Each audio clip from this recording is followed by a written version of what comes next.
That's why देश का मिजाज ईस्ट। झारखंड में भर्ती परीक्षाओं में कथित गड़बड़ियों को लेकर छात्रों का विरोध प्रदर्शन आज 21वें दिन भी जारी रहा। प्रदर्शनकारी अपनी मांगे पूरी होने तक आंदोलन खत्म करने को तैयार नहीं है। भूख हड़ताल पर बैठे रूपेश कुमार ने कहा है कि यह हमारे विरोध प्रदर्शन का 21वां और भूख हड़ताल का 11वां दिन है। सरकार को हमारी मांगे माननी होगी क्योंकि वे जायज है। हम अपने अधिकारों के लिए लड़ रहे हैं और किसी भी राजनीतिक दल से जुड़े नहीं है। तो हम लोग की बातें माननी पड़ेगी क्योंकि हम लोग की जो बातें हैं वो जायज़ है। हम लोग अपना हक अधिकार के लड़ रहे हैं। हम लोग किसी से पॉलिटिकल से जुड़े हुए नहीं हैं। सरकार बार बार बोल रही है बीजेपी के लोग हैं, बीजेपी के लोग हैं। अरे सर आप आओ ना, उन्होंने बार बार तो बीजेपी सपोर्ट कर रही है, तो आप क्यों नहीं कर रहे हो? आपकी राज में आपकी सरकार है, आपको खुल के सपोर्ट करना चाहिए था। वहीं छात्र नेता रविंद्र कुमार पासवान ने कहा है कि यह हमारा अनिश्चितकालीन विरोध प्रदर्शन है, इसलिए यह जारी रहेगा।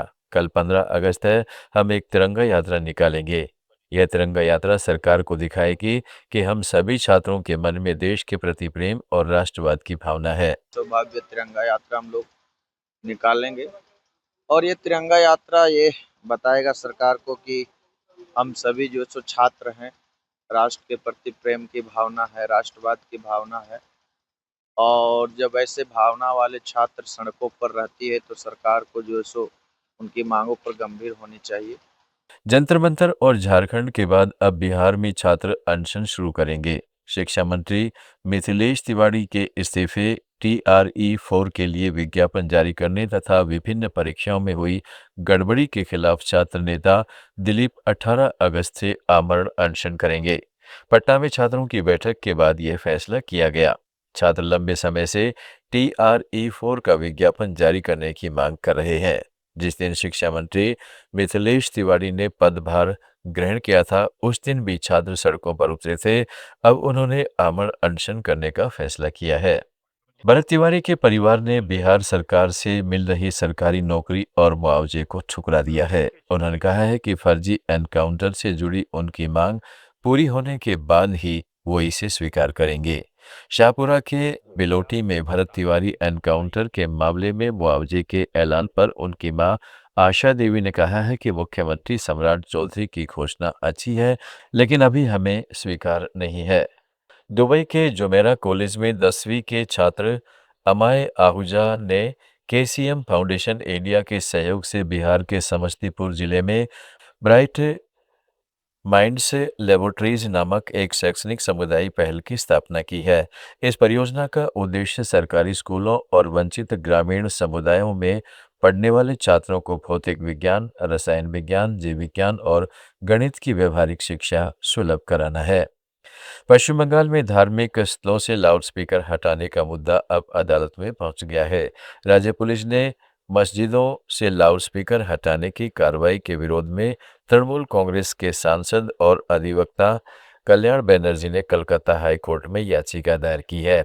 इस मामले पर हाईकोर्ट की कार्यवाहक मुख्यमंत्री न्यायाधीश तपव्रत चक्रवर्ती और जस्टिस अतरूप बनर्जी की बेंच ने सुनवाई कर रही है।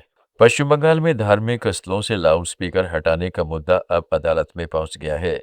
राज्य पुलिस ने मस्जिदों से लाउडस्पीकर हटाने की कार्रवाई के विरोध में तृणमूल कांग्रेस के सांसद और अधिवक्ता कल्याण बनर्जी ने कलकत्ता हाईकोर्ट में याचिका दायर की है। इस मामले पर हाईकोर्ट की कार्यवाहक मुख्य न्यायाधीश तपव्रत चक्रवर्ती और जस्टिस अतरूप बनर्जी की बेंच सुनवाई कर रही है। याचिकाकर्ता ने पुलिस प्रशासन पर बिना किसी लिखित आदेश के जल्दबाजी और मनमानी कार्रवाई करने का गंभीर आरोप लगाया है। छत्तीसगढ़ पुलिस ने एक बार फिर अपनी बहादुरी और उत्कृष्ट सेवाओं का दम दिखाया है। इस बार स्वतंत्रता दिवस के मौके पर सबसे अधिक 141 वीरता पदक छत्तीसगढ़ पुलिस के अधिकारियों और जवानों को मिलेंगे। इसके अलावा विशिष्ट सेवाओं के लिए राष्ट्रपति पदक और सराहनीय सेवाओं के लिए भी कई पुलिस अधिकारियों को सम्मानित किया जाएगा। माना जा रहा है कि नक्सल प्रभावित क्षेत्रों में सुरक्षा बलों द्वारा किए गए अभियानों और देश को नक्सल मुक्त बनाने की दिशा में किए गए उल्लेखनीय कार्यों का इस सम्मान में बड़ा योगदान है। बिहार, पश्चिम बंगाल, उड़ीसा, झारखंड और छत्तीसगढ़ की ताज़ा खबरों के इस बुलेटिन को रोजाना सुनने के लिए डाउनलोड करें लेट्स माइक ऐप। जुड़े रहिए लेट्स माइक के साथ।